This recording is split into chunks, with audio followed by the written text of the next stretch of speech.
Good evening, ladies and gentlemen. My name is Naim Adau Okuludu Abi. Most people call me the Archbishop Leto. It is an honor to come your way this evening to have a discussion on an all-important subject like wealth creation and management. So without wasting much time, I will delve right into it and so that we commence the discussion.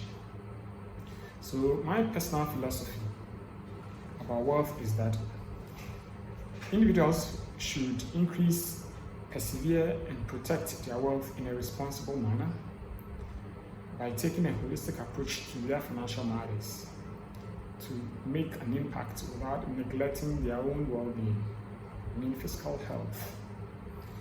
For the purest form of health is the purest form of wealth. When it comes to money, Gregory Roberts indicated that if we can't respect the way we earn it, money has no value. And if we cannot use it to make life better for our families and loved ones, then money has no purpose. This is an apt description of money. So that is to say that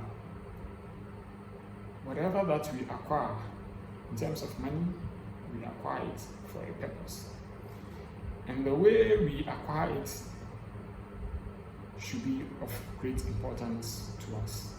And we have to respect it as well. Now, when it comes to wealth creation, there are certain important things that we need to know about that. And we have to do first a form of introspection. Introspection simply means looking within yourself and asking yourself certain important and objective questions. So the first important question to ask yourself is, what is my average daily income and my average daily expense? How much of my salary or how much of your salary do you have in savings or investments? Is it 3 days worth of your salary, 1 month or more? The third is, how many months of salary do I have, or for that matter, do you have until retirement? To put it differently, how old are you? And how many more years do you have to work until you retire? So if you're 40 years, for instance, then you have 20 years to work until you retire. And hence, 240 months of salary.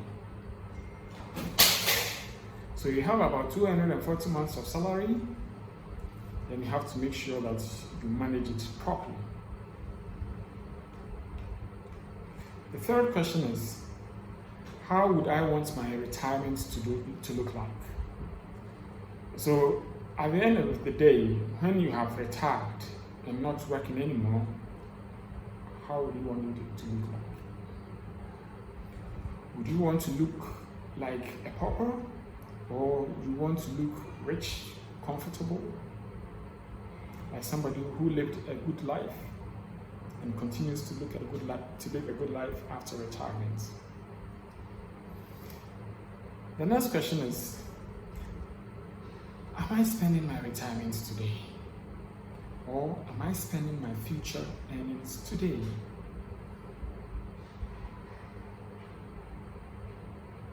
Finally, can my take-home pay take me home?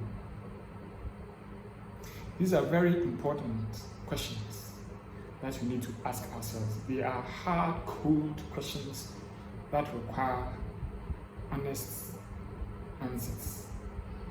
So the question about the number of months of salary do I have until retirement is very important. It's very important to everyone. So at the end of retirement, you note that your regular source of income is curtailed. Unless you do other sort of businesses, or you go on contract or do something else to get additional revenue. So most of us have about 22 to 20 years to retire, because most of us, our ages range between 38 to 40. So we have about 20 to 22 years to retire. Roughly about 240 or 262 months, I beg your pardon, to retire. And there are certain words of wisdom that I have come across that I would like to share with you. Now, Bill Gates said, if you are born poor, that isn't your mistake, but if you die poor, it is your mistake. Bill Gates, one of the richest men on earth today. Robert Kiyosaki, the author of Rich Dad, Poor Dad, also said, it is not how much money you make, but how much money you keep. How hard you work for the money, and how many generations you keep it for. That is Kiyosaki, Robert Kiyosaki. I take it again. Robert Kiyosaki said, it's not how much money you make, but how much money you keep. How hard it works for you, and how many generations you keep it for. That is to say that when you work for your money, you just don't keep it for yourself. You spend some and you leave some for posterity. That is very, very important. Now, Warren Buffett also asks, or also says, if you don't find a way to make money whilst you sleep, then you will work till you die. It's very important. And then Napoleon Hill also asks, or also indicates that anybody can wish for riches. And most people do, as a matter of fact. But only a few know that definite plans plus burning desire for wealth are the only dependable means for accumulating wealth. These are words, very, very, very important words of wisdom that one should keep and let it guide us in our quest to create wealth. And when it comes to distribution of wealth, we need to see the money first. Where is the money? You have to show me the money so that we'll be able to redistribute it as appropriately.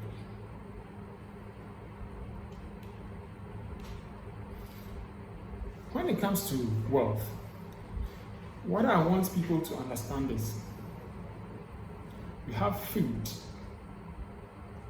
and we have seed. Some of our foods are the same as our seeds. For instance, when you take an orange, you could clearly see the fruit of the orange, and you also clearly see the seed, so you can distinguish that. So when you're eating the fruits, you eat it and just peel out or spit out the seeds. Same as watermelon or some other fruits.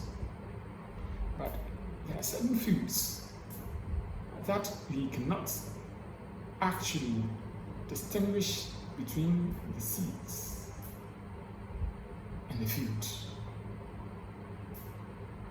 Let me take that again. There are certain foods that we cannot distinguish between the food and their seeds. For example, when you take corn or maize, for instance, the seed also acts as the fruits or the food. When you take eggs, when you see an egg, what do you see? Do you see food or do you see chicken? So it is that mentality. or how you look at it, that will determine how you make money.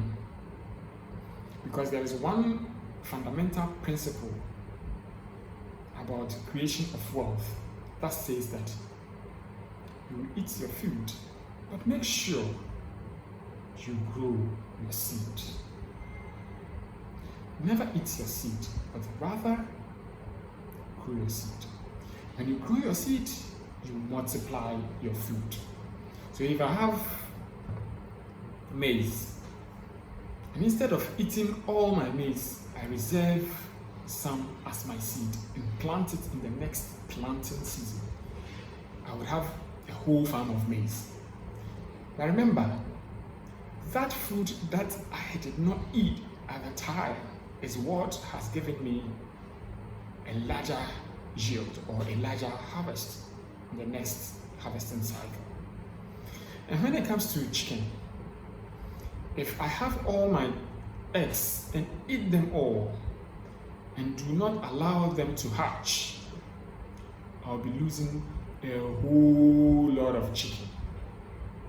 And that chicken would give me a whole lot of eggs in subsequent periods. And I can even sell them, and I can even eat some later on.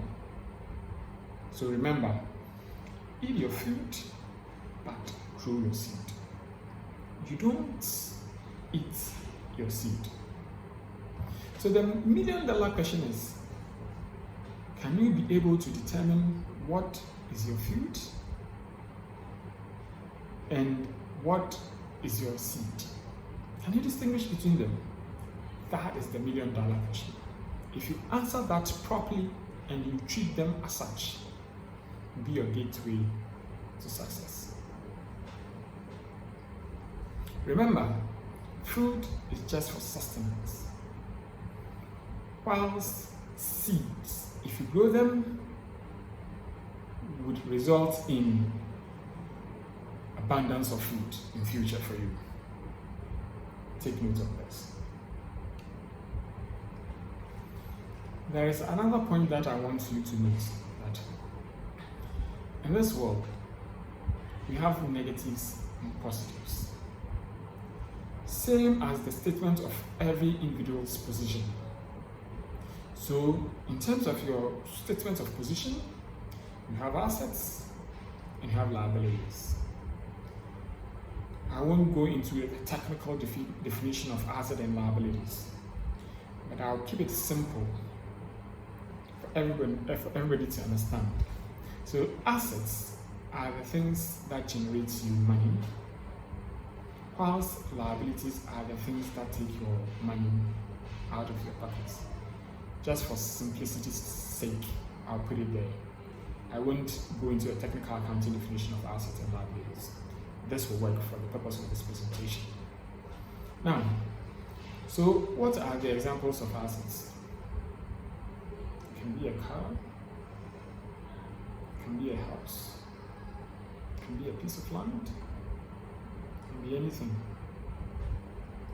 Liabilities. What are examples of your liabilities? They are primarily debts. The debts that you owe are your liabilities. So your mortgage debts are your liabilities. Your vehicle asset financing debts are your liabilities. By vehicle asset financing, I mean if you go for a loan to buy a car, the car is an asset, but the loan is a liability you need to pay. If you borrow money from anybody, it's your liability you need to pay. If you have expense that you need to pay on your credit card, it is a liability that you need to pay. So at any particular point in time, it is important to ensure that you have a positive net worth. When I say positive net worth, I mean your assets should always outweigh or outweigh your liabilities. Your assets should be more than your liabilities. I'll take that again. At any particular point in time, it is very important that you ensure that all your assets are worth more than your liabilities. That is where you say you have a positive net worth. What happens if your liabilities are more than your assets? If your liabilities are more than your assets, then you have going concern issues. It means, when I say going concern issues, means within the foreseeable future, if you don't take care, you won't survive. If you are a human being, or if you are a corporate organization, you will go bankrupt. Or even a human being, you will go bankrupt. Because your debts will eat you up.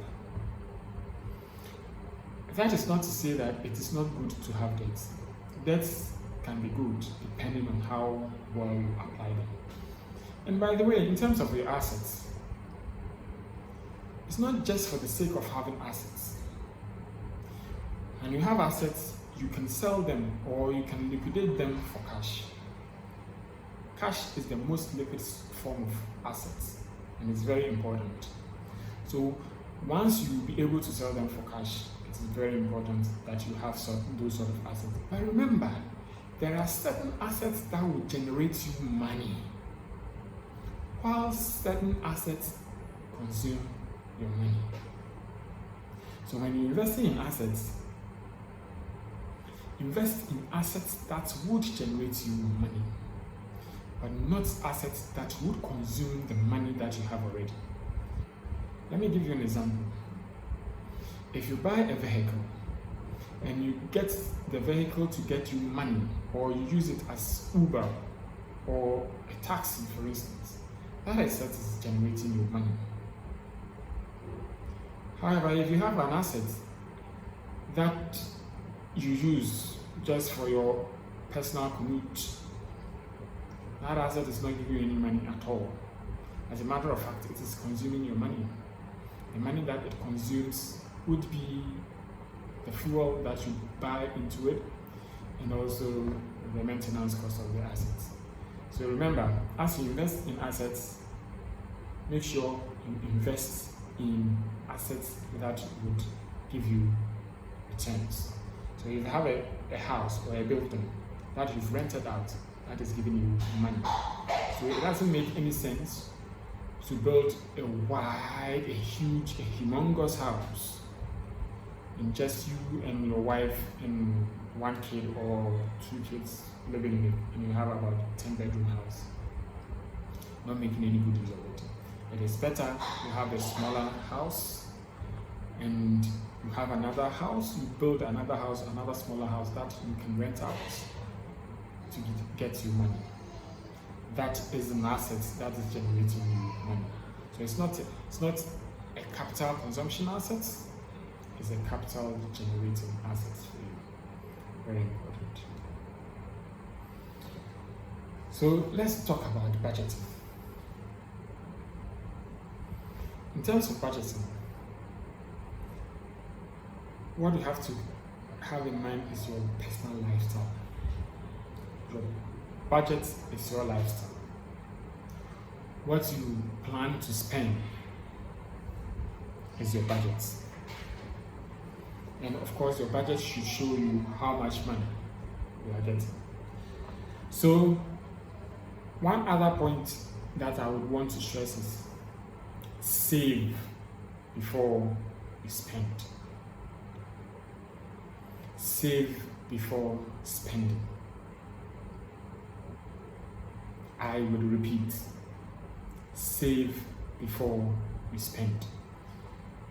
When you get your salary, the first thing you do is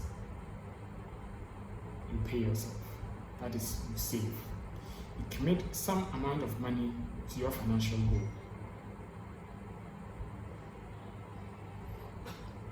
Now, you can adopt this principle of controlling your finances.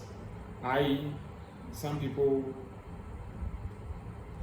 take 10% aside for their tithe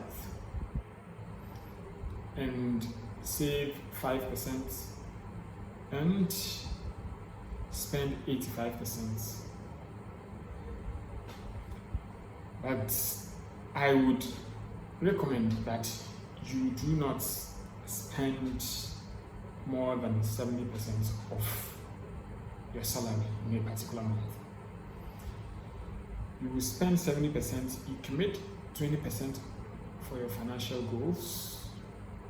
And if you believe in tithing, you can give 10% for tithes.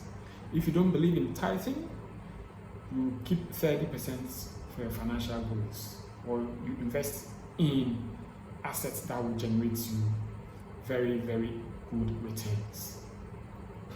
Now, that's 70%. How do you use it? Now, there are types of expenses that I will draw your attention to. Some expenses are fixed expenses. Those are the type of expenses that you incur on a monthly basis and you know they will come. Some expenses are variable in nature. And those are the unforeseen expenses.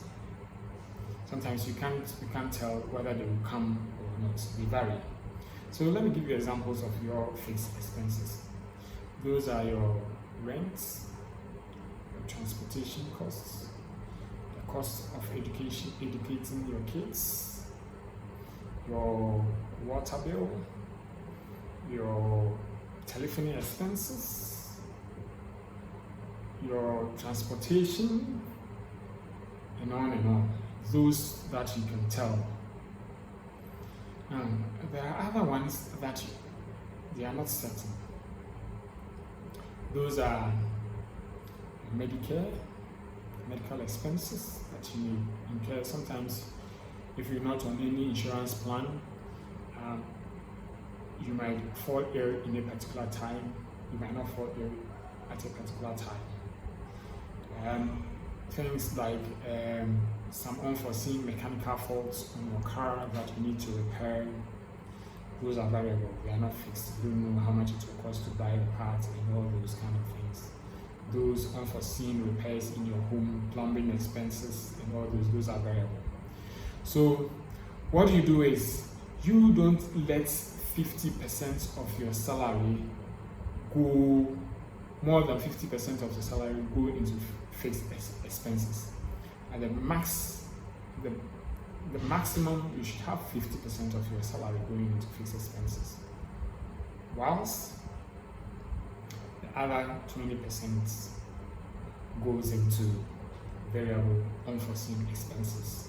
The expenses that mommy would call to say, hey, give me something. Some of your brethren will call and say, give me some. Those are variable expenses. Then 30% you commit to your financial plan, put it in a high yielding investment, and it will give you a good return. So what I'll say is, plan to spend and don't spend to plan. I will repeat. You have to plan to spend and not the other way around. Don't spend to plan. So at the end of the month, if you know you get 50 cedis, out of that 50 cedis, half of it at the max should attend to your fixed expenditure. Now, 30% you should commit to your financial goal. That is if you don't believe in tithing. If you believe in tithing, you give 10% to tithe, and the 20% you commit to your financial goal. And the remaining 20%, you keep it for your unforeseen expenses. So what you do is, for those unforeseen expenses, you keep it in an account that you can easily access. These days, there are high yielding accounts that you can easily access. These are some collective investment schemes that we have around. Example is the Stanley Cash Trusts, the EPAC. We have a money market fund run by DataBank. There are a lot of them, and those give quite high yielding returns. I must say that the Stanley investment, for instance, is quite highly accessible. You can access it anytime and gives you high returns. And the ones that you've committed to your financial goals, we can commit them into longer term investments. So those longer term instruments are not easily accessible because it will give you the discipline so that you don't go and dip your hands into them every now and then. So those may be some of the government bonds that you have around. The last one that I knew about, I think the medium term bond, 2 to 3 years, and the average was around 20%. It was good. So if you get 20% return on your investment, it is really good. And you need to make sure that you take advantage of that. So the current treasury bill rate is around 13 to 14%, which is not bad. But some of these collective investment schemes give more than the treasury bill. Averagely, the Stanley Cash Trust gives about 16%. So that is good. You can invest in that. Not only is that accessible, it is high yielding. And the point really is, you need to make sure that you invest, because investments would give you higher returns, while savings will just preserve your money so that you can go for it later on. With the high inflationary environment that we have in Ghana, if you don't put your money in an investment scheme, over time the value of the money that you have would reduce. So you should ensure that you put your money in an investment.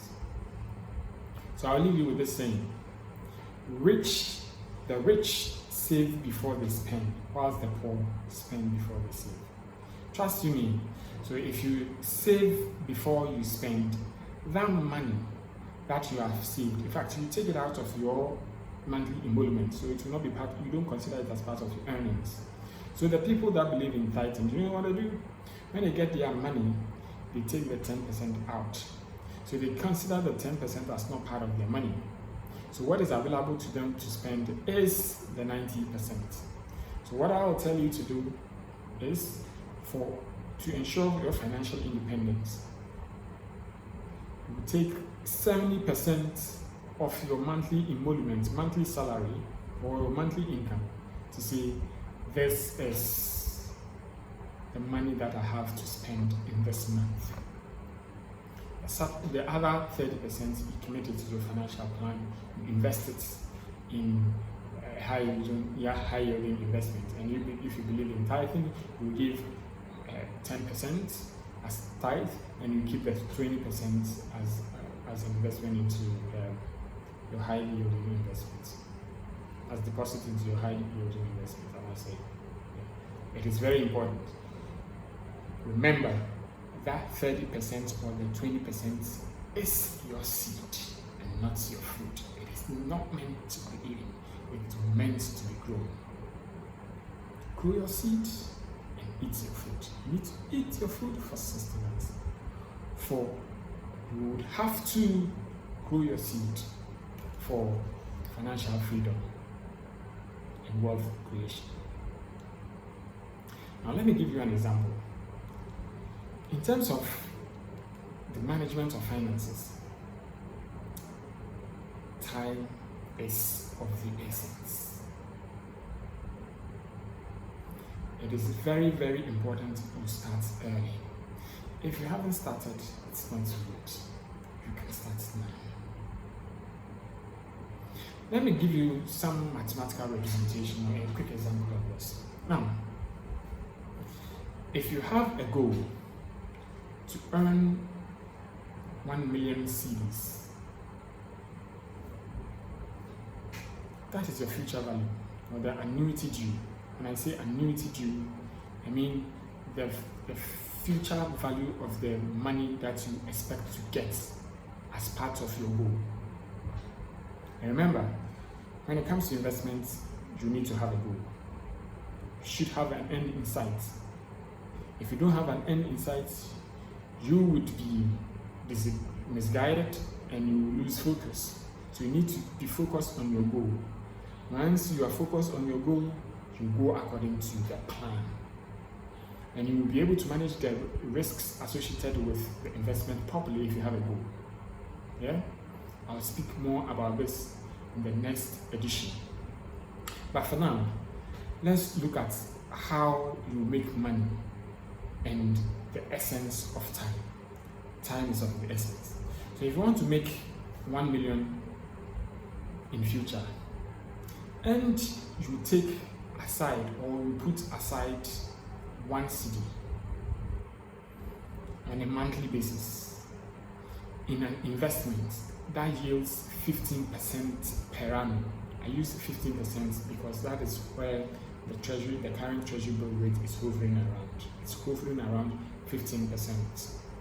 So if you put 1 cedi on a monthly basis away on an investment that gives you 15% per annum, it will take you 66.5 years to reach your goal of 1 million cedis.